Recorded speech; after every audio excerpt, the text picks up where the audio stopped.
It is actually groundbreaking, and I don't know why no one's done it before. It's got 95 Newton meters of torque, and we are absolutely blasting it up this hill. This is the Cyrusher Roam. Now, it might look like another Cyrusher drop frame e-bike, but this one has a feature that I've never seen on another e-bike, and it absolutely changes the game. Hello, welcome to the EVRC, and yes, this is the Cyrusher Roam, and already I am really impressed with this bike. I've literally just ridden it around the corner, and it has got this feature. It is actually groundbreaking, and I don't know why no one's done it before, because I didn't really know, I suppose. I just thought it was one or the other. You always had to choose. But what am I talking about? I'm talking about the sensor. For ages, we've had to choose between a cadence sensor, which delivers power to an e-bike once actual pedaling is detected, or a torque sensor, which delivers power once pressure is detected on the pedals. And they've both got their strengths and weaknesses. The strengths of a cadence sensor is that once you're pedaling, you get 100% power all the time. So if you're kind of feeling a bit lazy, you can just ghost pedal, which means put in very little effort, and you'll get full speed. Whereas a torque sensor adjusts how much power it gives to the motor, so it feels more natural. As you try harder, it gives more power. So the bike becomes more of an extension of yourself, which a lot of people prefer. But me being lazy, I've always kind of preferred the cadence sensor. Problem, of course, with the cadence sensor is if you're at a hill like this, then you've got to wait to get going. Now I'm in torque sensor mode. The bike just got going straight away. I was on a slight hill at the lights, but I just go. And the other great thing about this bike is it's got a strong motor. But I'm going to carry on talking about that sensor for a bit. So now I'm in torque sensor mode. I'm going up a hill. It feels fine. It's not a bad torque sensor, but if I do feel myself wanting to, feeling a bit lazy, I just want to put zero effort, I hold down the plus button, a little pass appears, and then it's like, okay, let's just give him all the power. You be lazy, you're fine. So now I've got 100%. So it's brilliant. I am really impressed, and I can't believe it hadn't been done before. So I reviewed the Cyrusher Komodo 3 the other week, which is a very similar bike. It's also step through. By the way, this can be step through or step over, so you can get a high bar if you want it. Worst road in Wolverhampton. Dual suspension, dual hydraulic suspension, 26-inch diameter, 4-inch wide tyres. So this is one comfy bike. Let's see how it does on an R test.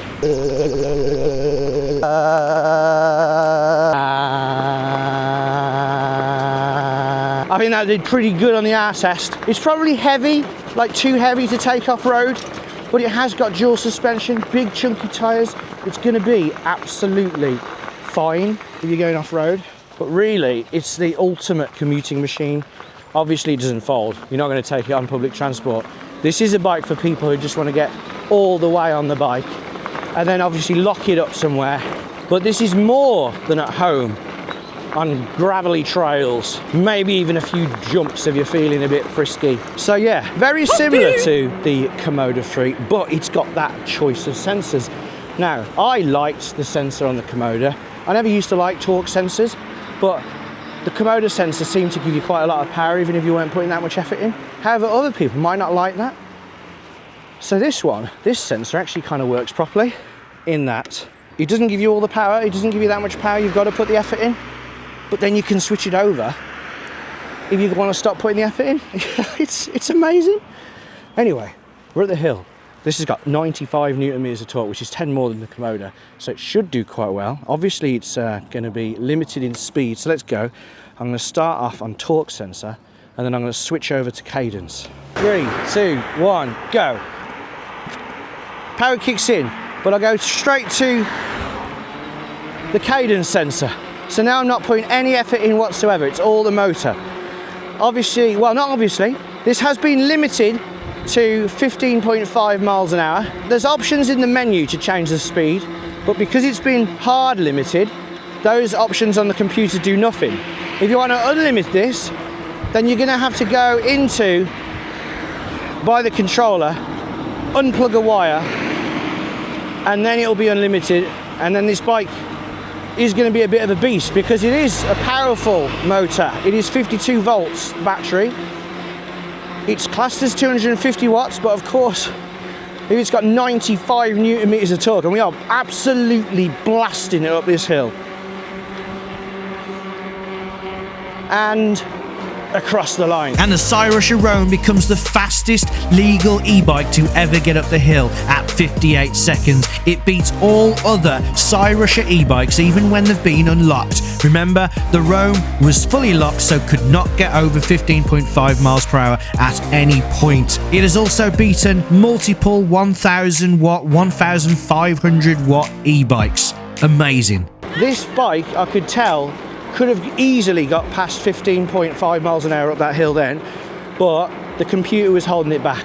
Suffice to say though, the Cyrusher Roam is an extremely good hill climber. And I've got to say, this isn't an advert, I just say what I feel. And so far, I feel bloody impressed. I have got the handlebars slightly bent though. That's a bit annoying. But I will get negatives on this. And near at the end of the video, we will go over them. Also, apologies to the saddle height police. It is a bit low at the moment, but it is actually at the maximum because this bike has 2 saddle stems, but I couldn't be bothered to put it on. So it is a bit low for me. I do know this. So this bike has a weird riding position because although the seat is right the way down now, and I'm kind of on my tiptoes, when I ride, my knees come up quite high. At its highest, quite there. So although it looks like the right height, when I'm riding, it definitely isn't the right height. So I pull it up, and this isn't a very big stem, so the max is there. But hang on, don't go just yet. There is another stem. When I'm on it now, I'm more on my tiptoes, but it is still a bit too low for me to ride, and that's kind of a weird thing about this bike. So what they've done is they've actually included another one. So, and I look down there, you can see the rear suspension stops there. So if I put this in it, it actually doesn't go all the way. So if you need the extra height, you need to get the extra big stem. Now if I compare them, that gives you that much extra. So I think I need about an extra 2 inches, and I'm 5'9". So that means, with my shortish inside leg, for this to be a comfortable ride, I think we're talking low 6 foot. If you're above 6'3" and you're intending to ride this without a throttle, then your knees are going to go a bit high. So I'd say that is the one big thing making people possibly not buy this bike, is if you are particularly tall, it might not be tall enough. For me, you're fine with that. Up to 6 foot-ish, 6'1", you'd be fine with that. Above that, maybe get a different one. But of course, if you were really, really tall, you could actually just get another one of these. It's just that no short people would then be able to ride the bike because you wouldn't be able to put the stem into the bike. But so far, I'm really impressed with this bike. The power delivery is really good. Like I say, with the torque sensor, it instantly kicks in. Right, I want a quick getaway, so I've got them back down to the torque sensor.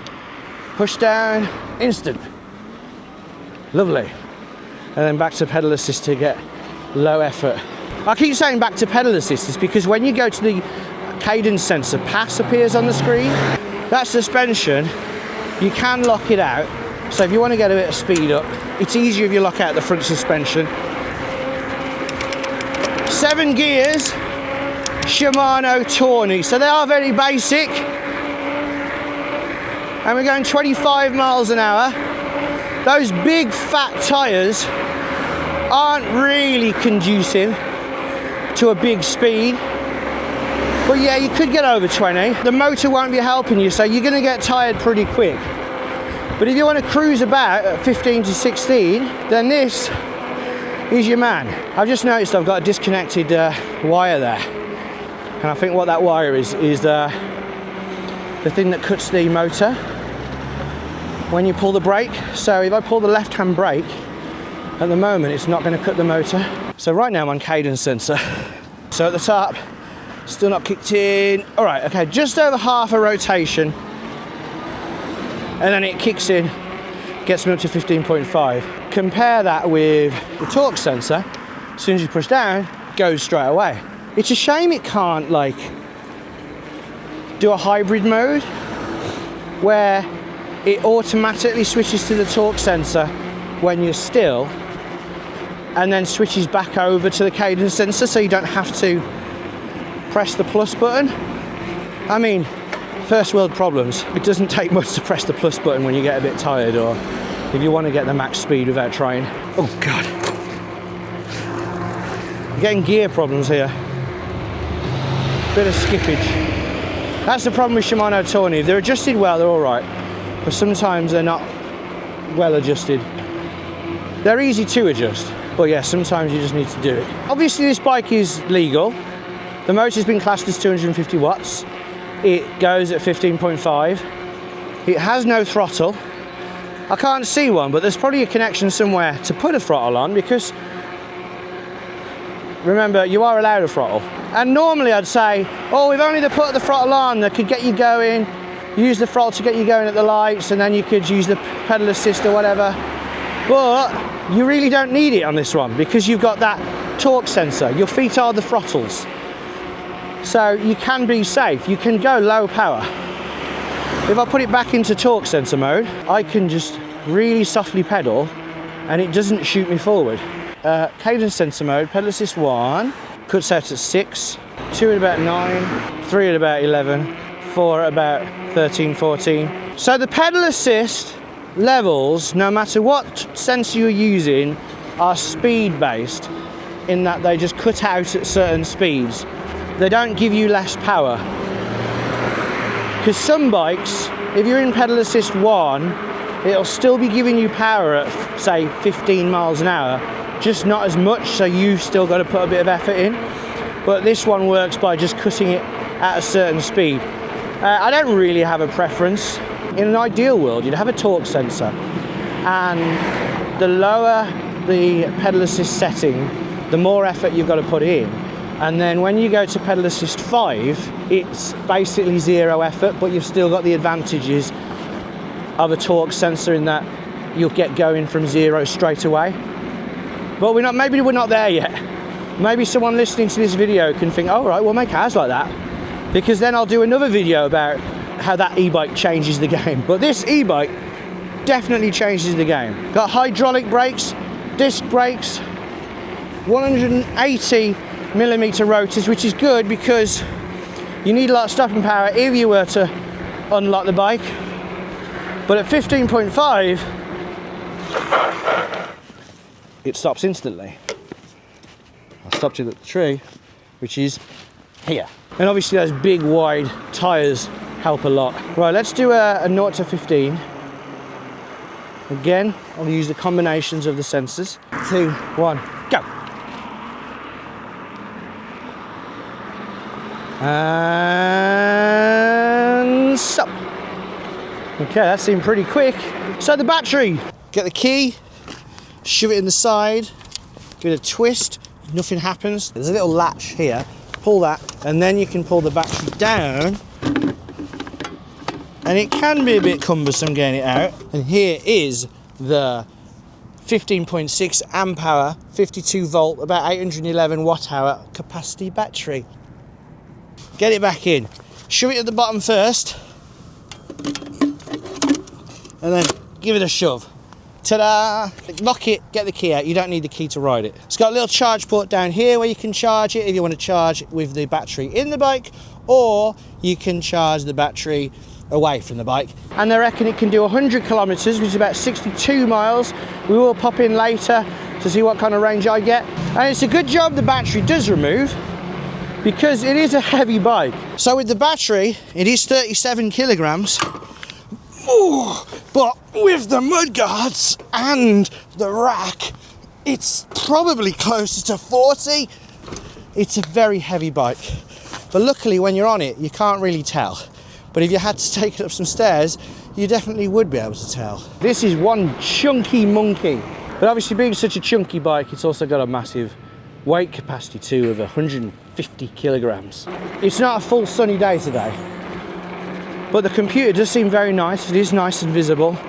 You can easily adjust the pedal assist. If you press the I button, you go through a few options: drive time, odo, trip computer, max speed, average speed. Gold bell, never seen a gold bell. You don't do the flicky flicky, you pushy like that.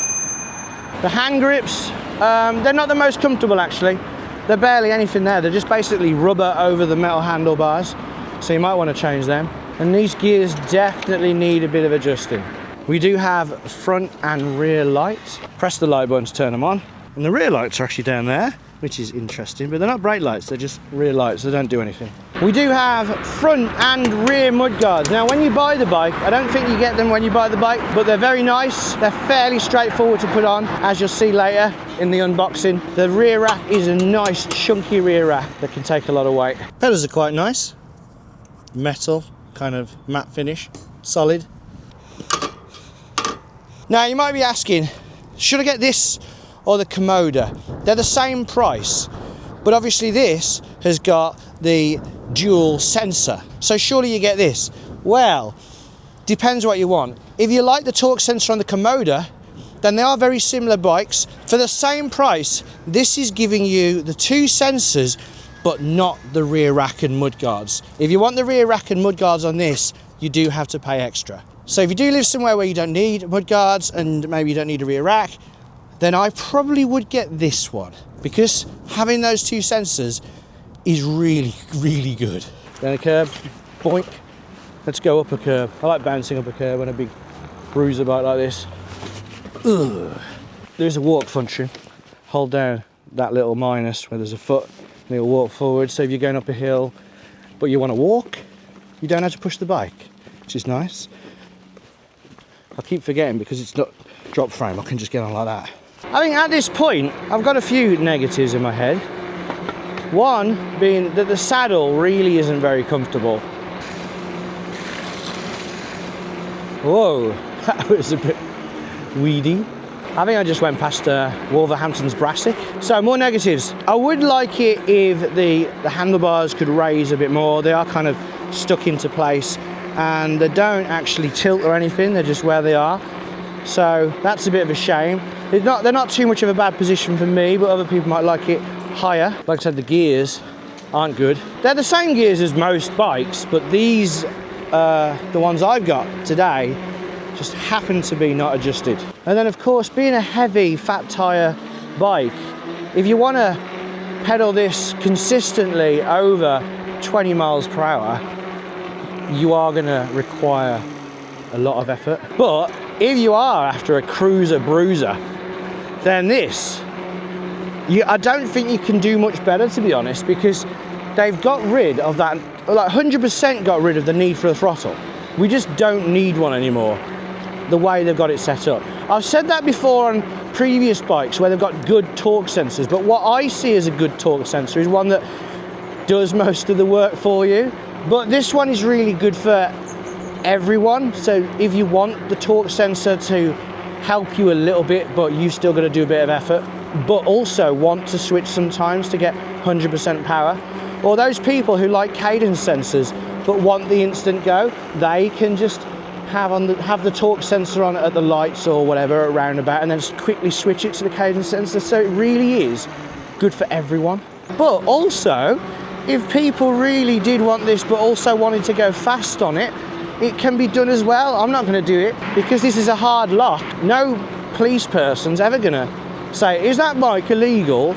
And then they'll say, oh, there's no throttle, so that's okay. Or it doesn't go over 15.5, so that's okay. Hang on a sec, I'm just going to get a screwdriver out and I'm going to unlock your bike for you and show you that I'm going to take it off you. No one's going to do that. That's not going to happen. There's no reason at all for anyone to take this bike off you, which is brilliant. Now, before we come in with the final range, let's see how it came and how easy it was to put together. It's a Cyrusher, so it's a massive box. Here's the packing and a foot pump.